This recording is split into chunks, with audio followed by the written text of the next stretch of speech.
Sofía y Pablo tienen 3 y 5 años. Su madre es española, su padre alemán, y la familia vive en Madrid. Los 2 niños aún no van al colegio, ya pueden entender 2 idiomas sin problemas y comunicarse en ellos de forma adecuada a su edad. Desde su nacimiento, su madre habla en español con los 2 niños, su padre habla en alemán con ellos. Sofía y Pablo han crecido bilingües, que significa que crecieron hablando 2 idiomas al mismo tiempo. Queridos oyentes, bienvenidos al podcast El Mundo Bilingüe. Yo soy Rosa Gómez y hoy vamos a hablar con 2 profesoras de lingüística, Cristina Viñes y Marta Romero, sobre la adquisición temprana del bilingüismo y las posibles ventajas e inconvenientes. Hola Cristina y Marta y bienvenidas a nuestro podcast El Mundo Bilingüe. Estamos muy contentos de que estén aquí hoy. Muchas gracias por invitarme. Me alegro también de estar aquí con vosotras. Hola y muchas gracias por mi parte también. En el escenario que hemos escuchado al principio, Sofía y Paul tienen 2 lenguas maternas, el español y el alemán. ¿Qué significa exactamente esto para los 2 niños y sus capacidades lingüísticas? Bueno, es que cuando los niños crecen con 2 lenguas desde su nacimiento, se denomina adquisición de una segunda lengua dual. Sin embargo, los niños que crecen bilingües no adquieren las mismas habilidades en todas sus lenguas. Eso significa que no hablan todas las lenguas con el mismo placer y fluidez. Por ejemplo, cuando se trata de comida, hablan en español, y cuando se trata de naturaleza, por ejemplo, prefieren hablar en alemán. Las transiciones a partir de las cuales uno se considera bilingüe han sido muy discutidas en la investigación hasta ahora. ¿En qué punto diría que se considera bilingüe o multilingüe desde una perspectiva académica? Sencillamente, todos tenemos diferentes maneras de hablar a la gente. Por ejemplo, hablamos de manera diferente a nuestro jefe que a nuestros padres. En la vida cotidiana utilizamos distintas variedades lingüísticas, así que todos podríamos llamarnos multilingües.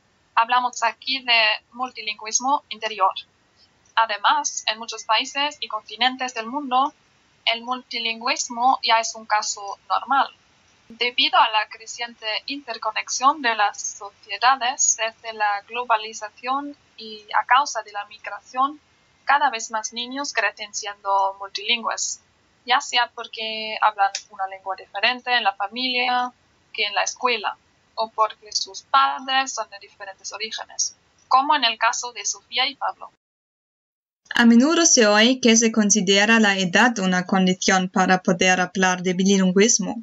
¿Qué papel juega en la adquisición de idiomas?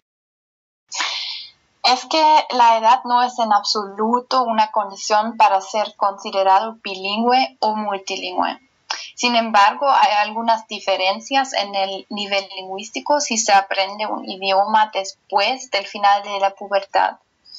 En la mayoría de los casos no se alcanzará el mismo nivel que alguien que habla las lenguas desde el nacimiento. Acaba de mencionar la pubertad como un momento importante en la adquisición del lenguaje. ¿Qué importancia tiene realmente? Es que los investigadores plantean la hipótesis de un periodo crítico en la adquisición de una segunda lengua que sería en una ventana de tiempo que termina alrededor del inicio de la pubertad. Si solo se empieza a aprender una segunda o tercera lengua después, ya no se podría adquirir el mismo nivel que un nativo. Habría una diferencia notable, especialmente en la pronunciación, según la hipótesis. ¡Qué interesante! ¿Y qué pasa en el cerebro cuando aprendemos una lengua? Bueno, la red neuronal en nuestro cerebro es la base de la adquisición de una nueva lengua y la consecuencia del aprendizaje es que estas neuronas abren nuevas conexiones para la activación de otras neuronas. Estas conexiones tienen que activarse muchas veces y agruparse durante ese proceso para ser un conjunto de células. Estos conjuntos estructurados muy estables, son muy compactos y durables y necesitan menos energía. Y esto es el efecto del aprendizaje.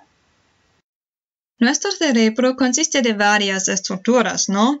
El cerebro, el cerebelo y el tronco. ¿Es posible localizar dónde se produce el lenguaje en el cerebro? Sí, con respecto al uso y la percepción del idioma, hay dos áreas que asociamos con el lenguaje. La primera es la área de Wernicke, que es responsable de la comprensión de los idiomas y el procesamiento semántico. Y violaciones de esta área resultan en la falta de reconocimiento del sentido de las palabras, es decir, en afasia. Así la persona solo puede formular frases pero sin sentido. Y otra área responsable de la producción del idioma y también del procesamiento del lenguaje es la área Broca. Aquí es donde se produce la formación de palabras abstractas. Cuando sus partes están dañadas, la persona pues afectada produce errores gramaticales muy fuertes. Por último, nos interesa un aspecto más. ¿Cuáles son las ventajas y las desventajas de la adquisición temprana de dos lenguas? ¿Nos puede contar algunas desventajas?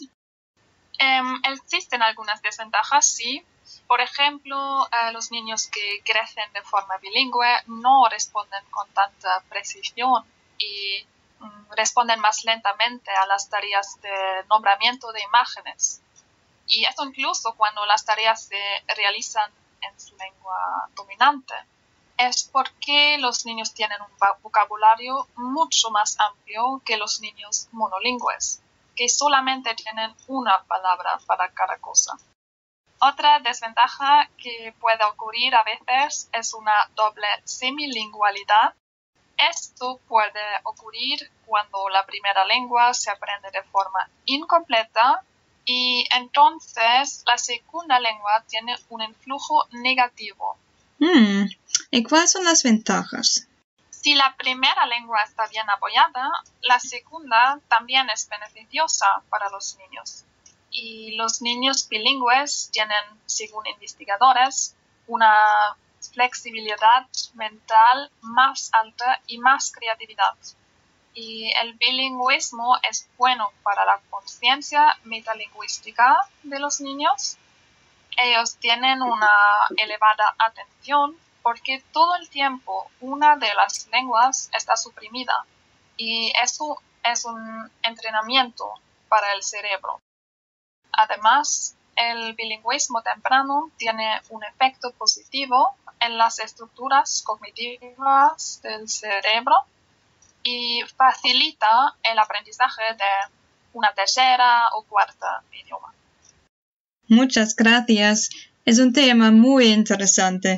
¿Y es solamente el bilingüismo temprano que tiene tantas ventajas al cerebro? El bilingüismo tiene también ventajas para el cerebro si los idiomas se aprenden más tarde. También es beneficioso para personas de mayor edad. Por ejemplo, en un estudio realizado en Luxemburgo, pudieron confirmar que la demencia y otros problemas de memoria que normalmente surgen con la edad se retrasaron en los sujetos multilingües. Muy interesante. Debería aprender aún más idiomas. Cristina y Marta, muchas gracias por su visita y por sus interesantes reflexiones sobre este tema. Y queridos oyentes, creo que podemos sacar de esto que nunca es tarde para aprender un nuevo idioma.